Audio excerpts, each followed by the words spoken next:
होता है हॉल जैसा, उसके बाद दूसरा एक कक्ष होता है जिसमें ठाकुर जी होते हैं।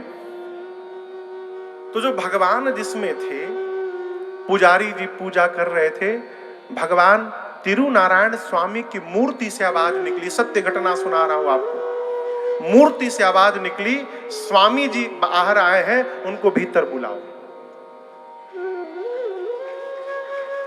पुजारी तो कांपने लगे, प्रभु मूर्ति से आवाज निकल रही है। दौड़ कर गए, रामानुज भगवान से प्रार्थना किए कि ठाकुर जी आपको भीतर बुला रहे हैं। गए, जाकर प्रणाम किए। भगवान की मूर्ति ने कहा, स्वामी जी, रामा अवतार में राम बनकर मैं आया और मैंने अपने मुख से कहा कि मेरी शरण में आओ, उद्धार होगा। गिने चुने लोग आए, विभीषण आए, सुग्रीव आए, शबरी आई, केवट आए, उंगली पर गिन लूंगा इतने लोग केवल आए। कृष्ण अवतार में कृष्ण बनकर आया, बोला मेरी शरण में आओ, वहां भी गिने चुने लोग आए। कलयुग में आप आकर न जाने कौन सी पट्टी पढ़ाते हो कि हजारों हजारों लोग मेरी शरण में दौड़े दौड़े चले आ रहे हैं। करते क्या हो?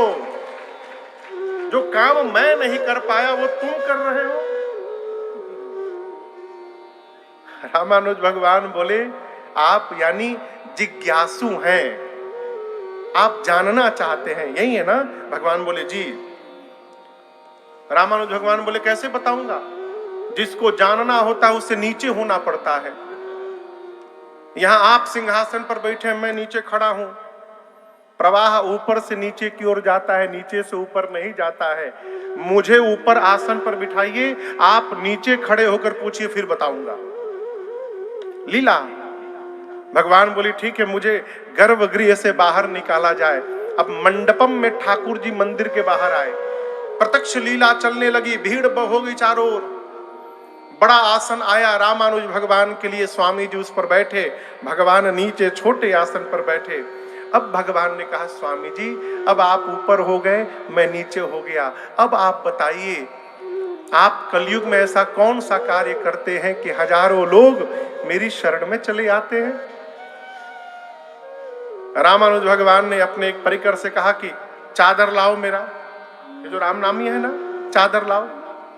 परिकर ने चादर दिया, आसन से उतरे, भगवान को चादर ओढ़ाए, अपने ओढ़े और भगवान के कान में 3 बार भगवान का नाम बोल दिए। 3 बार नाम बोल के चादर हटाए। भगवान बोले ये क्या है? ऐसे तो आप लोग चेला बनाते हो। स्वामी जी बोले ऐसा मान लीजिए कि आज के बाद मैं आपका गुरु, आप हमारे चेला। मैंने आपके कान में मंत्र दे दिया। भगवान ने कहा, स्वामी जी मेरे प्रश्न का उत्तर दीजिए। तब रामानुज भगवान ने हाथ जोड़कर कहा, प्रभु हम लोगों के पास आपके नाम को छोड़कर दूसरा कोई कुछ नहीं है प्रभु, हम कुछ नहीं करते हैं। जो भी जीव हमारे पास आता है हम उसके कान में केवल आपका नाम बोलते हैं। ये तो आपके नाम का प्रभाव है प्रभु कि जीव संसार को छोड़ के आपकी शरण में चला आता है। ये केवल भगवत नाम का प्रभाव है। आज अभी एक भाई साहब मिले, शायद यजमान भी है, बोले महाराज 15 लाख राम नाम लिखा हो। बधाई हो आपको, आपको बधाई हो। लेकिन मेरी एक प्रार्थना, लिखिए तो, लेकिन लिखने के अलावा जपने का भी प्रयास करिए। देखिए आप लोग बुरा न मानिएगा, गिनती करने के बाद अभिमान हो जाता है। क्षमा चाहता हूं। जब ये पता चल जाता है ना कि हमने इतना कर लिया है, यही अभिमान है। गिनिए ना, गिनने का काम इन पर छोड़ दीजिए। आप तो बस लिखते रहिए और मुख से जपते रहिए, प्रभु हम लिखने में व्यस्त हैं। अब आप हिसाब लगाते रहो, गिनती करते रहो कितना हुआ है।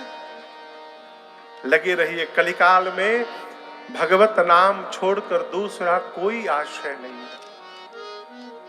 इस बात को विश्वास पूर्वक मानिए।